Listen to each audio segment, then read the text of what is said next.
Silakan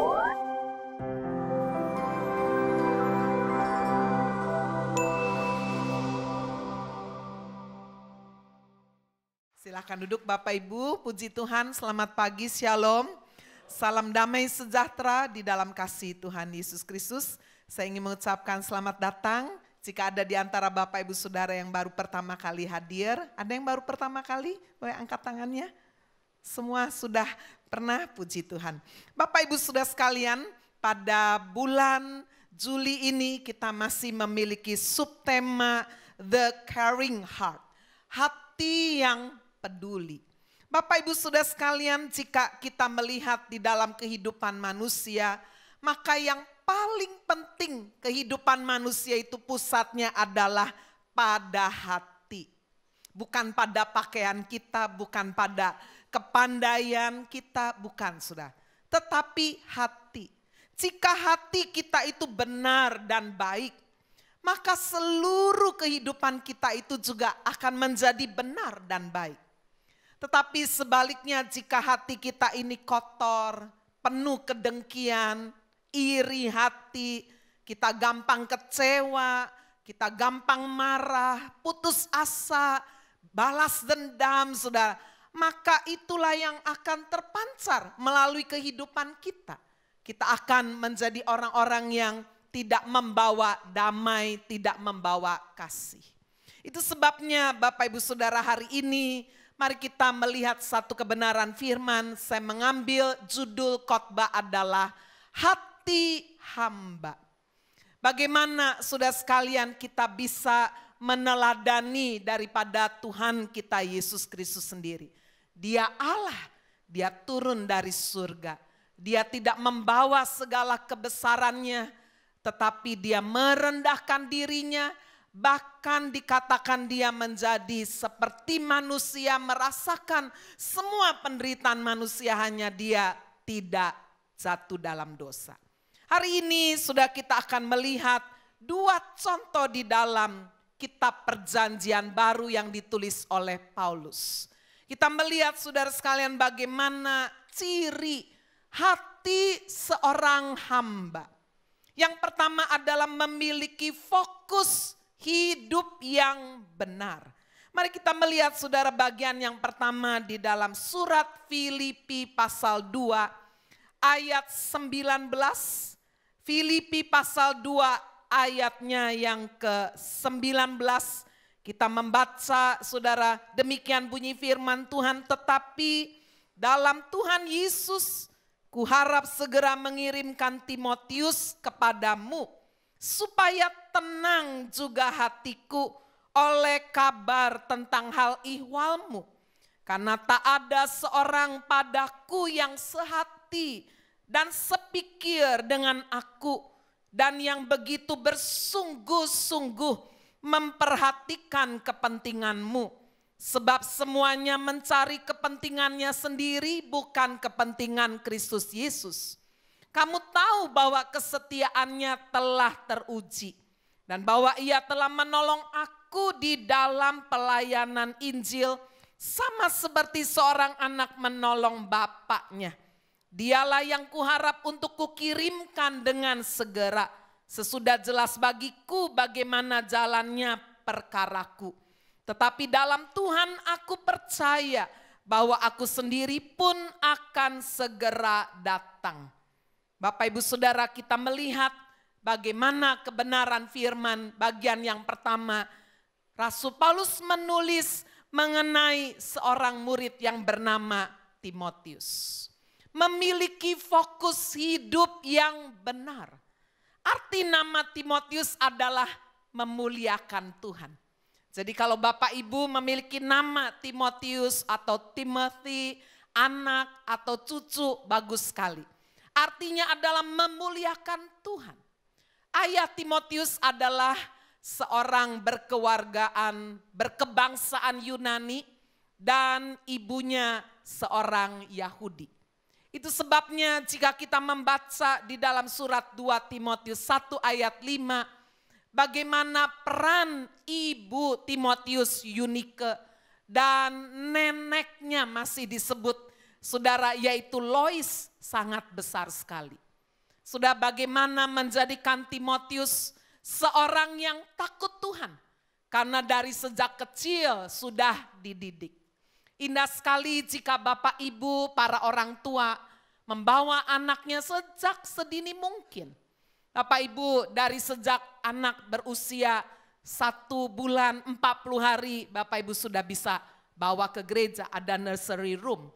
Sehingga mereka terbiasa ada di dalam atmosfer hadirat Tuhan.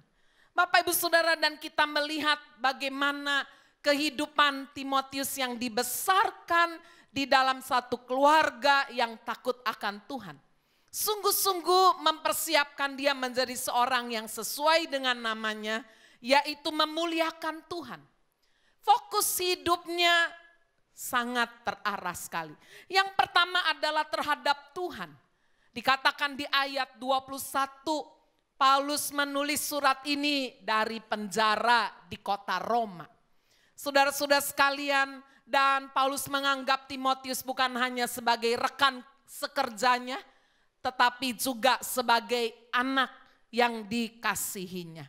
Dikatakan sebab semuanya mencari kepentingannya sendiri, bukan kepentingan Kristus Yesus.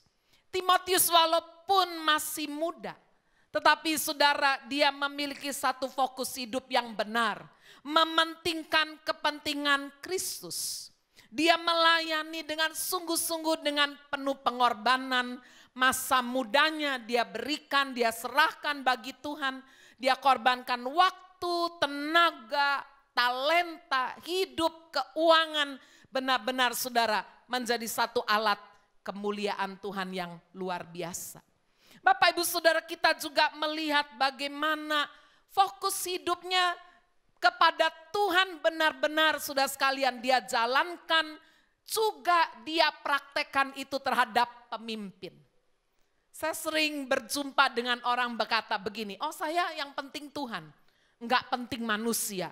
Wah, Bapak Ibu Saudara, firman Tuhan berkata bahwa jika kita tidak bisa taat, tidak bisa mengasihi orang yang kelihatan, bagaimana kita bisa mengasihi, bisa taat kepada Tuhan yang tidak bisa kita lihat dengan mata kita. Saudara, kita belajar bagaimana Timotius ini juga memiliki fokus yang benar terhadap pemimpin. Saudara, ketika Paulus menulis di bagian yang pertama di ayat 19, dalam Tuhan Yesus kuharap segera mengirimkan Timotius supaya tenang juga hatiku oleh kabar tentang hal ihwalmu. Luar biasa. Timotius adalah seorang yang sungguh-sungguh bisa memberikan ketenangan kepada pemimpin. Apa yang didelegasikan tugas pelayanan, sementara Paulus tidak bisa datang karena ada di penjara karena pemberitaan Injil. Dia bisa mempercayai Timotius yang masih muda ini.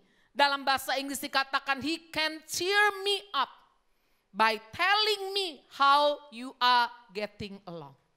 Paulus merasa tenang, bisa mempercayakan pelayanannya kepada Timotius yang masih muda ini. Apakah Bapak Ibu Saudara bisa menjadi orang yang bisa memberi ketenangan? Kalau di sini ada anak-anak, apakah bisa membuat orang tua tenang? Atau membuat orang tua 24 jam jadi satpam? Ya, saking khawatirnya, aduh anak saya gimana ini ya. Bagaimana apakah istri bisa membuat suami tenang? Karena saudara bisa bertanggung jawab melakukan tugas-tugas seorang istri dengan benar tugas seorang ibu. Apakah para karyawan-karyawati di tempat ini sudah bisa membuat atasan kita, pimpinan kita tenang? Karena saudara bisa menjadi seorang yang dapat dipercaya. Apakah suami-suami di tempat ini bisa membuat Tuhan tenang? Karena saudara sebagai kepala rumah tangga trustable, dapat dipercaya untuk menjadi kepala yang bijaksana. Bapak Ibu Saudara sekalian, pada suatu hari ada seorang pria yang pekerjaannya adalah ngecat ya. Dia saudara dapat satu order, yaitu mengecat sebuah perahu. Dia pun mengecat perahu itu dengan sungguh-sungguh, dengan seksama, dengan teliti. Pada saat dia mengecat, dia menemukan ada sebuah lubang kecil di lambung perahu itu. Dan tanpa pikir panjang, dia menambalnya dengan diam-diam, dengan sangat teliti, dan kemudian dicatnya. Setelah selesai perahu itu dicat, dia bawa kepada yang empunya saudara, dan dia menerima upah, lalu dia pergi. Keesokan harinya saudara sekalian, pemilik perahu itu mendatangi tukang perahu ini dan membawa satu cek yang nilainya sangat fantastis, besar sekali. Tukang cat ini terkejut dan berkata, "Pak, Anda sudah membayar upah saya kemarin sebagai seorang tukang cat." Tetapi bapak ini berkata, "Ini bukan upah ngecat, karena Anda sudah menambal satu lubang di lambung perahuku." Lalu tukang cat ini berkata, "Ini kan cuma hal yang kecil aja. Anda tidak perlu memberi saya uang sebanyak ini untuk pekerjaan yang sangat kecil dan sepele." Pemilik perahu ini berkata, "Mungkin Anda tidak mengerti. Pada saat saya minta Anda mengecat kapal itu, saya lupa memberitahu tentang lubang yang ada di perahu itu.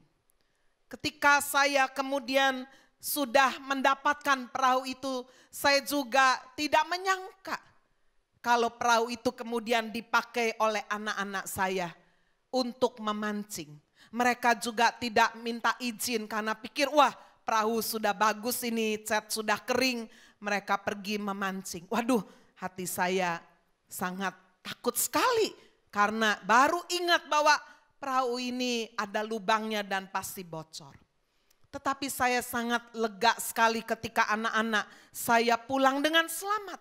Lalu saya periksa, saya dapati bahwa ternyata Anda sudah menambal lambung kapal yang bocor itu. Anda telah menyelamatkan anak-anak saya. Yang Anda lakukan bukan hal yang kecil, tapi sudah menyelamatkan nyawa orang lain. Bapak Ibu Saudara sekalian, tukang cat perahu ini mungkin kelihatannya melakukan hal yang kecil. Tetapi saudara, dia menjadi seorang yang dapat dipercaya, dapat memberi ketenangan, dia bisa membawa keselamatan. Dia bisa aja berkata, masa bodoh, saya kan tadi kerjaannya cuma disuruh ngecat aja. Ini ada yang bolong, saya enggak dibayar untuk itu. Bapak Ibu, jika seandainya di dalam kehidupan kita, kita memiliki satu sikap trustable, sikap yang dapat dipercaya membawa ketenangan. Bukankah saudara akan ada banyak hal-hal di dalam sekeliling kehidupan kita yang bisa diselamatkan, yang bisa ditolong. Kita melihat bagaimana Timotius terhadap pemimpinnya yang bernama Paulus. Dia mendapatkan pujian. Saudara, selain dia bisa membawa ketenangan, bisa dipercaya, dikatakan juga sudah di ayat yang ke-20, tidak ada seorang padaku yang sehati, sepikir dengan aku, yang begitu bersungguh-sungguh memperhatikan kepentinganmu, yaitu kepentingan jemaat.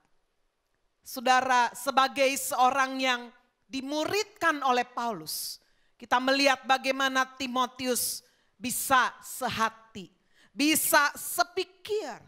Saudara, dia tidak memberontak.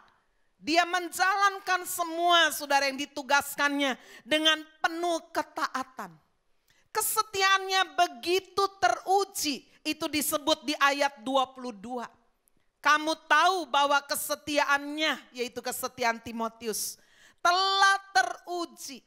Dan bahwa ia telah menolong aku dalam pelayanan Injil, sama seperti seorang anak menolong bapaknya. Luar biasa.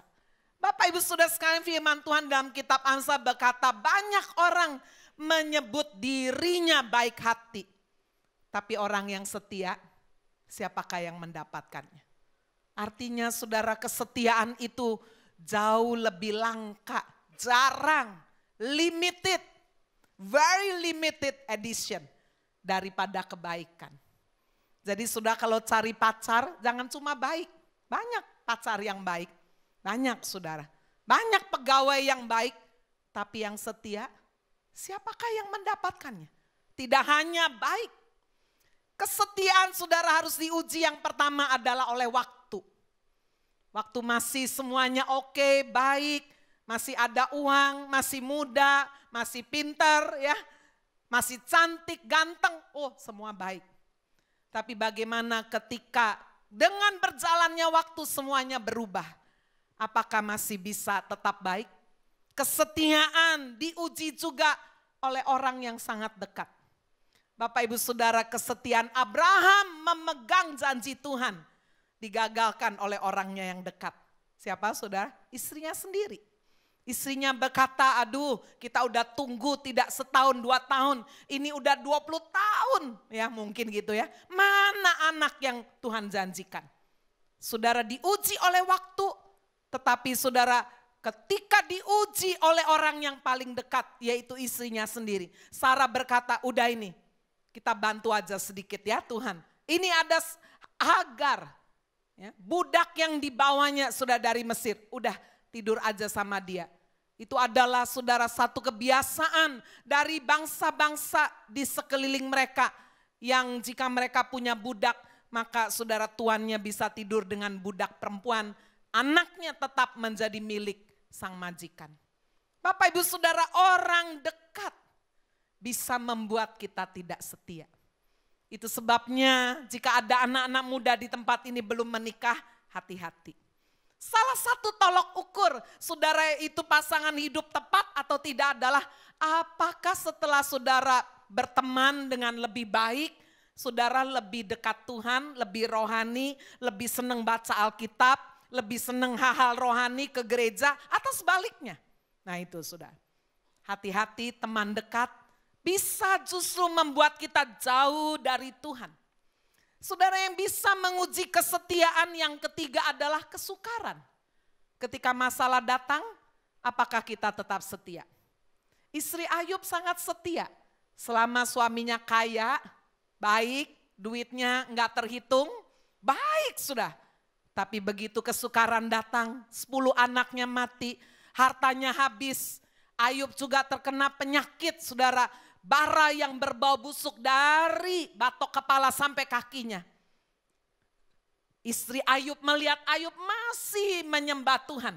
Istrinya berkata, kamu masih mau menyembah Tuhan, masih mempertahankan kesalehanmu? Kutuki aja, Tuhan model apa ini? Mati aja. Ya, tidak setia. Karena ada kesulitan, karena ada kesukaran. Hari-hari ini memasuki krisis ekonomi. Saudara, beberapa orang konseling, saudara termasuk juga berbicara mengenai masalah ekonomi. Seorang suami minta konseling kepada saya karena dia bingung bagaimana sudah menghadapi istrinya. Yang dulu baik-baik saja nggak ada masalah, waktu penghasilan suami masih sangat stabil. Tapi begitu menghadapi masa yang sulit, saudara, pekerjaan merosot, pendapatan merosot, wah istri mulai ngomel, mulai perang dingin, suami mulai tidak diajak bicara. Biasanya sudah melayani dengan penuh sukarela, sukacita, sekarang cemberut, ya sampai akhirnya benar-benar perang dingin, enggak bicara. Bapak Ibu sudah sekalian, dalam kondisi seperti itu, suami datang, gimana Bu? Saya kalau enggak bertobat nih, udah KDRT katanya.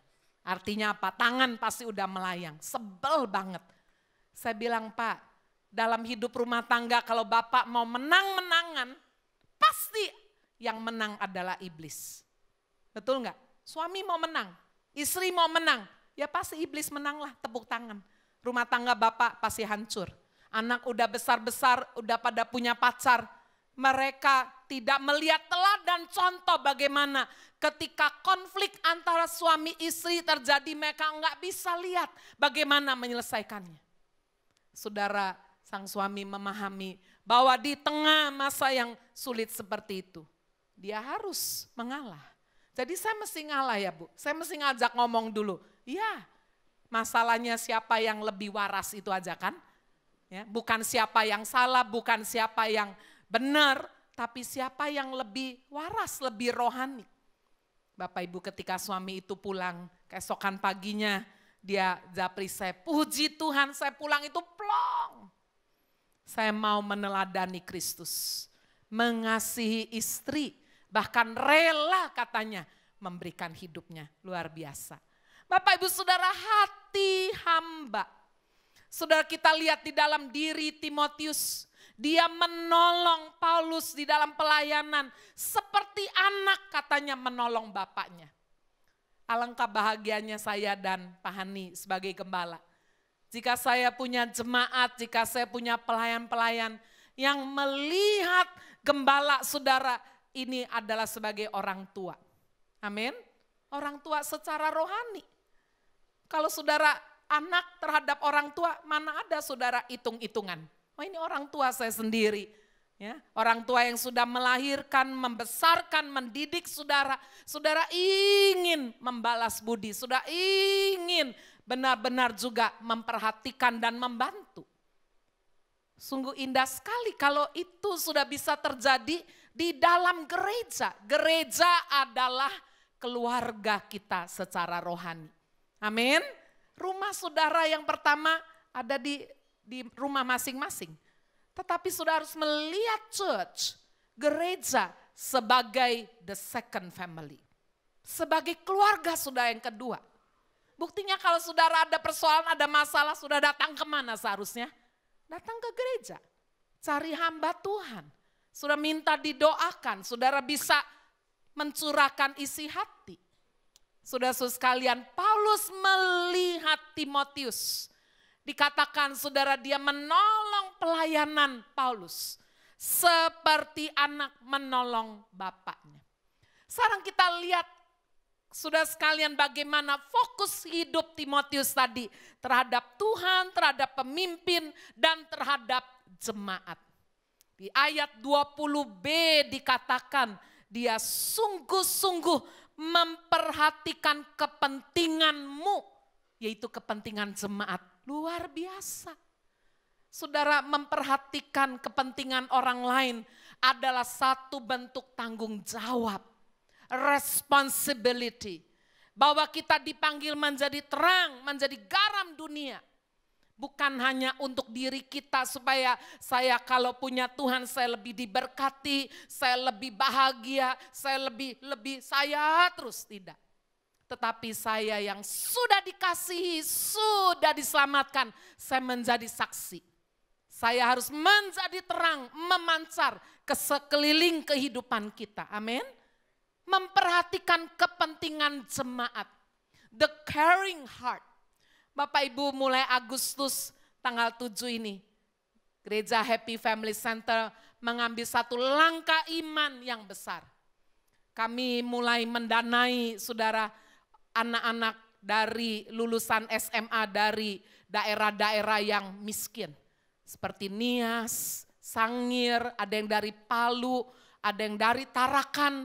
Untuk saudara sekalian mereka boleh dididik di STT Happy Family. Kami menyediakan asramanya, kami menyediakan makanannya setiap hari. Ya, kami menyediakan juga saudara pendidikannya. Jam 8 pagi mereka mulai kuliah, saudara sampai selesai siang mereka kemudian akan dapat pelajaran ekstrakurikuler. Belajar bahasa Inggris, belajar komputer, nanti dilihat sudah bagaimana keadaan daerah mereka. Mungkin belajar ditambah pertanian, atau belajar pertukangan, atau belajar kalau yang perempuan saudara sekalian keahlian-keahlian yang dibutuhkan ketika mereka kembali ke daerah mereka masing-masing. Saya bersyukur ada jemaat-jemaat yang respons dan berkata, Bu, saya mau menjadi orang tua asuh. Saya bersyukur sekali. Memperhatikan kepentingan jemaat. Kalau dipikir-pikir sudah keuntungannya apa? Enggak ada. Sebab selain kami membiayai dengan dana yang besar, Saudara-saudara sekalian, setelah selesai mereka pun akan pulang ke daerah mereka masing-masing. Tetapi bukankah ini, saudara sekalian, satu panggilan Tuhan? Pergilah, pergi, sudah tidak harus kita pergi dari satu tempat ke tempat yang lain. Pergi dari cara hidup yang hanya mementingkan diri sendiri. Jadikan segala bangsa muridku, kata firman. Sudah kita melihat bagaimana Timotius sungguh-sungguh memperhatikan kepentingan jemaat. Dia menggantikan Paulus sebagai subteach, artinya adalah sebagai pengganti Paulus yang dipersiapkan, yang sudah dikader, ada regenerasi kepemimpinan. Paulus sehebat apapun saudara, dia bisa tua, dia bisa meninggalkan dunia. Tetapi saudara, dia sudah mempersiapkan murid untuk bisa menggantikan dia. Ini adalah satu penghargaan yang tertinggi saudara dalam pelayanan. Ketika saudara dikader, dimuridkan, dipersiapkan untuk menjadi pemimpin. Di dalam Alkitab sudah kita melihat konsep ini dijalankan. Musa hebat sekali. Tuhan pakai dengan berbagai macam tanda mujizat. Tapi Musa mati, saudara, dan digantikan oleh Yosua. Musa hanya bisa melihat tanah perjanjian, tidak bisa masuk. Tapi Tuhan sudah mempersiapkan Yosua yang dulu adalah bujangnya. Elia, saudara-saudara, dijemput oleh kereta yang berapi. Bukan kereta api ya, kereta yang berapi turun dari surga. Dan Tuhan mempersiapkan Elisa. Yesus sudah sekalian sudah naik ke surga. Dan dia mempersiapkan kita gerejanya untuk diutus menjadi berkat bagi bangsa-bangsa. Amin. Hati hamba yang pertama adalah memiliki fokus hidupnya benar terhadap Tuhan, terhadap pemimpin, dan terhadap jemaat, terhadap orang-orang di sekeliling kita. Sekarang mari kita melihat sudah bagian yang kedua. Paulus menyebut satu nama yang lain, yaitu Epafroditus. Saya akan bacakan dari ayat 25. Sementara itu kuanggap perlu mengirimkan Epafroditus kepadamu, yaitu saudaraku dan teman sekerja serta teman seperjuanganku yang kamu utus untuk melayani aku dalam keperluanku. Karena ia sangat rindu kepada kamu sekalian dan susah juga hatinya sebab kamu mendengar bahwa ia sakit. Memang benar, ia sakit dan nyaris mati. Tetapi Allah mengasihani dia dan bukan hanya dia saja melainkan aku juga. Supaya duka citaku jangan bertambah-tambah. Itulah sebabnya aku lebih cepat mengirimkan dia.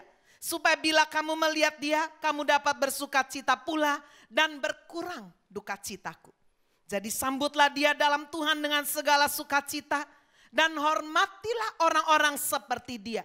Sebab oleh karena pekerjaan Kristus ia nyaris mati, diulang lagi. Dan ia mempertaruhkan jiwanya untuk memenuhi apa yang masih kurang dalam pelayananmu kepadaku. Ciri yang kedua, orang memiliki hati hamba adalah memiliki kerelaan untuk berkorban. Bapak Ibu Saudara, kasih tidak pernah bisa dipisahkan dengan pengorbanan. Seperti cuplikan lensa firman yang tadi saya sampaikan. Epafroditus betul-betul bisa mewakili sudah sikap ini. Arti nama Epafroditus adalah kesayangan. Epafroditus adalah keturunan bangsa Yunani yang tinggal di Filipi. Tetapi saudara sekalian, dia mewakili gereja jemaat di Filipi untuk membesuk, datang sudah kepada Paulus di Roma, jauh sekali. Ya, kalau zaman sekarang ada pesawat, dulu nggak ada. Kapal pun jarang, kadang-kadang ada. Jadi sudah menempuh perjalanan yang sangat panjang ke Roma sebagai volunteer, sukarelawan. Dia meninggalkan keluarganya, pekerjaannya, meninggalkan semuanya. Dia membawa persembahan dari jemaat Filipi untuk keperluan Paulus yang sedang dipenjara. Di penjara Paulus nggak bisa bikin tenda seperti pada biasanya dan dia pun sudah tua. Luar biasa. Bapak Ibu Saudara, Epafroditus disebut kesayangan. Sesuai dengan arti namanya, dia menjalankan itu. Di mata Paulus sebagai pemimpin, Paulus menyebutnya saudara sebagai saudaraku. My true brother. Walaupun tidak ada hubungan darah. Terus terang seringkali Bapak Ibu Saudara, kita punya saudara yang memiliki hubungan darah. C-nya sama, betul tidak? Nama belakangnya sama. Tapi apakah mereka true brother, true sister? Belum tentu. Tidak jarang sudah mereka memanfaatkan persaudaraan. Tidak jarang sudah mereka hanya datang kalau ada perlunya. Saudara, padahal kita seringkali membutuhkan di tengah kesukaran. Amsa mengatakan bahwa sahabat yang sejati itulah sahabat di dalam kesukaran. Amin. Kalau saudara lagi jaya semua ngaku sahabat. Semua ngaku kenal lu. Oh aku kenal. Coba ketika dia dalam kesukaran, enggak kenal. Enggak mau saudara dihubung-hubungkan. Bagaimana dengan Epafroditus? Paulus menyebutnya sebagai true brother. Yang kedua, dia disebut sebagai teman sekerja, faithful worker. Sebagai seorang pelayan yang setia. Luar biasa. Saya bayangkan saudara, bagaimana Paulus yang sudah tua, tidak punya istri, tidak punya anak. Dia dipenjarakan sudah karena pemberitaan Injil, bukan karena kesalahan. Tetapi saudara, ada saja Tuhan menyatakan kasih-Nya melalui pelayan-pelayan yang setia. Pergi bukan karena ada uang ataupun yang lain-lain. Paulus menyebutnya juga sebagai teman seperjuangan. Courageous soldier. Sebagai prajurit yang mau berjuang sampai diulang-ulang dia nyaris mati. Jadi waktu datang karena perjalanan sangat panjang, Epafroditus ini sakit saudara. Nyaris mati hanya gara-gara datang untuk mewakili jemaat di Filipi mengunjungi Paulus. Saudara, kalau tadi di hadapan pemimpin, sekarang kita lihat di mata jemaat. Epafroditus dikatakan di ayat 25. Sementara ku anggap perlu mengirimkan Epafroditus kepadamu sebagai utusan, sebagai messenger to help me in my need. Hamba Tuhan itu punya keperluan loh saudara. Seringkali jemaat melihat hamba Tuhan seperti kita melihat dokter. Satu kali saudara saya ke Seleo. Saya datang kepada tukang urut langganan saya. Tapi saya kaget sekali sebab di depan pintunya dikatakan tukang urut itu cuti. Ya, saya nggak terima ini sebab saya yang lain-lain nggak cocok, saya cocok dia ini. Kemana ini sinsenya? Cuti. Loh, sinse kok cuti? Ya, lalu karena saya kenal sudah sama pembantunya, saya bilang, kemana itu bosmu? Terus dia bisik-bisik. Bu, jangan bilang-bilangnya, bos saya itu waktu di Bali itu jatuh. Lalu dia lumpuh. Hah? Masa sinse bisa lumpuh? Dia lu tukang ngobati saya pasti sembuh. Iya bu, ini sudah 6 bulan belum bisa jalan-jalan. Saya rasa enggak terima, kok bisa sinse tukang ngobati kok keselek, kok lumpuh. Nah itu mungkin kayak saudara menganggap pendeta itu ya makhluk sempurna. Nggak bisa capek, nggak bisa kesel gitu ya, nggak bisa lapar, suruh ngomong terus kalau bisa itu ya. Ya udah malam tetap konseling, dianggapnya apa? Waduh, punya rohnya lebih daripada yang lain, punya kekuatannya. Saudara, hamba Tuhan manusia biasa, amin. Bisa capek, bisa lelah, bisa letih, bisa rasa sepi, aduh ya. Paulus lu bayangkan sendirian di penjara. Kedatangan Epafroditus senangnya luar biasa. Dia menolong saya dalam segala keperluan. Aduh, Saya sih bersyukur saya berdiri di tempat ini ngomong begini bukan kemudian wah minta dilayani, enggak. Saya punya jemaat yang mengasihi, memperhatikan. Kalau nggak percaya lihat aja staf-staf saya kalau udah kerja di Happy Family. Tidak usah tunggu 1 tahun, pasti akan bertambah ke kiri dan ke kanan. Ya, sebab saya kalau dikirimi makanan saya nggak mau habisin sendiri. Saya yang waduh bisa bertambah-tambah depan, belakang, kiri, kanan.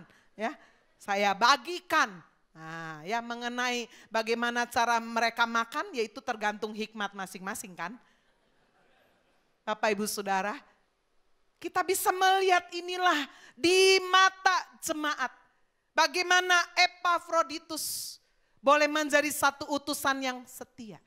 Memenuhi keperluan daripada seorang pemimpin yang saat ini sedang bersusah hati, yang sedang dipenjarakan karena pemberitaan Injil. Di mata jemaat sudah Epafroditus menjadi seorang yang mengasihi dan sangat dikasihi. Kalau saudara lihat dikatakan di ayat 26. Karena dia sangat rindu kepada kamu sekalian. Paulus sampai secara khusus nulis ini. Karena melihat Epafroditus, saudara sekalian, pengorbanannya yang luar biasa. Perjalanan yang panjang sampai sakit dan nyaris mati. Dia pingin pulang ke Filipi, dia rindu sekali untuk bisa bertemu lagi dengan teman-temannya di sana. Tapi ini sekarang lagi sakit ini ya. Kamu harus doakan kira-kira begitu. Bapak Ibu, kita melihat bagaimana Epafroditus dengan sikap hambanya yang rela berkorban. Dia disambut dengan penuh sukacita. Amin. Seharusnya seperti itulah saudara menyambut pelayan-pelayan Tuhan yang rela mengorbankan hidupnya, tenaganya, waktunya, uangnya, sudah talentanya benar-benar bagi kemuliaan Tuhan. Yang terakhir kita melihat Epafroditus di mata Tuhan penuh pengorbanan. Ayat 27 memang benar dia sakit, nyaris mati. Tetapi Allah mengasihi dia. Bapak Ibu Saudara sekalian, di Roma itulah dia sakit keras ingin segera kembali. Allah mengasihi. Dia disambut oleh Allah sendiri. Saya bandingkan dengan Stefanus. Pada waktu dia dirajam batu. Dikatakan dia melihat Yesus berdiri sudah di sebelah kanan Allah Bapa, memberi penghormatan, disambut Allah. Bapak Ibu Saudara, apa yang kita lakukan di dunia ini mungkin tidak dilihat oleh manusia. Tapi percayalah, jika kita menjadi seorang yang rela berkorban, maka sungguh-sungguh saudara sekalian, kita boleh disambut oleh Allah. Amin. Saya tutup dengan ilustrasi. Ada 2 jenderal pemimpin saudara yang hebat. Yang satu adalah jenderal perang Raja Persia namanya Cyrus atau Cyrus. Yang satunya adalah kepala suku yang menguasai daerah selatan Persia namanya Kagular. Bapak Ibu, Kagular ini perkasa hebat sekali, nggak terkalahkan. Sampai Cyrus ini hilang ya. Hilang semangat gimana mengalahkan Kagular padahal hanya daerah selatan aja. Satu kali dia mengerahkan seluruh tenaga sudah semua prajuritnya dan akhirnya Kagular daerah selatan Persia bisa ditaklukkan. Kagular dan istrinya ditangkap. Bapak Ibu Saudara, dan Cyrus melihat dengan mata sendiri bagaimana Kagular ini seorang jenderal yang luar biasa. Ya, dia tidak penuh ketakutan, dia tetap berdiri dengan tegak. Lalu kemudian sudah seharusnya dia dihukum mati bersama dengan istrinya. Tetapi Cyrus mengajukan 2 pertanyaan. Pertanyaan yang pertama dia berkata, Kagular, bagaimana kalau aku tidak menghukum mati, tapi menyelamatkan hidupmu, apa yang akan kau perbuat?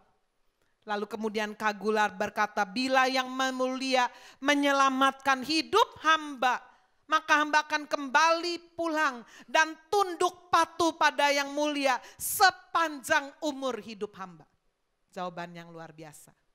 Lalu sudah pertanyaan yang kedua, apa yang akan kau lakukan bila aku menyelamatkan hidup istrimu? Tanya Cyrus yang mulia. Bila yang mulia menyelamatkan hidup istri hamba, hamba bersedia mati untuk yang mulia. Wah, kaget sekali. Saudara, akhirnya Kagular dan istri dibebaskan. Bahkan Kagular diberi satu posisi sebagai gubernur yang memerintah di provinsi sebelah selatan. Pada waktu Kagular dibebaskan dan pulang bersama istri, di perjalanan dia berkata kepada istri-istriku, kamu lihat tidak tadi kerajaan Cyrus ini luar biasa. Begitu masuk pintu gerbangnya, lalu memasuki lorong-lorong pengadilannya tadi, kursi singgasananya, wah semua emas loh, hebat sekali. Istri Kagular terkejut mendengar pertanyaan suaminya dan dia berkata, suamiku, aku sungguh-sungguh tidak memperhatikan semua itu. Oh ya, bagaimana mungkin kamu enggak melihat semua, aneh sekali. Istri Kagular menatap mata suaminya dalam-dalam dan berkata, aku hanya melihat wajah seorang pria yang menyatakan bahwa dia bersedia mati demi hidupku. Sehingga aku enggak sempat lihat emas-emas, semua kemewahan itu. Sebab mataku fokus kepada seorang yang mau mati bagi aku. Bapak Ibu Saudara, apakah mata kita fokus kepada Kristus yang sudah mati menyerahkan hidup bagi kita? Atau kita masih jelalatan matanya kemana-mana sehingga kita tidak bisa fokus. Karena kita lebih terpikat kepada harta dunia, kepada keangkuhan hidup yang ada di sekeliling kita. Biarlah hati hamba boleh sungguh-sungguh menjadi satu komitmen di dalam kehidupan kita. Memiliki fokus hidup yang benar dan memiliki kerelaan untuk berkorban. Amin. Tuhan Yesus memberkati kita semua.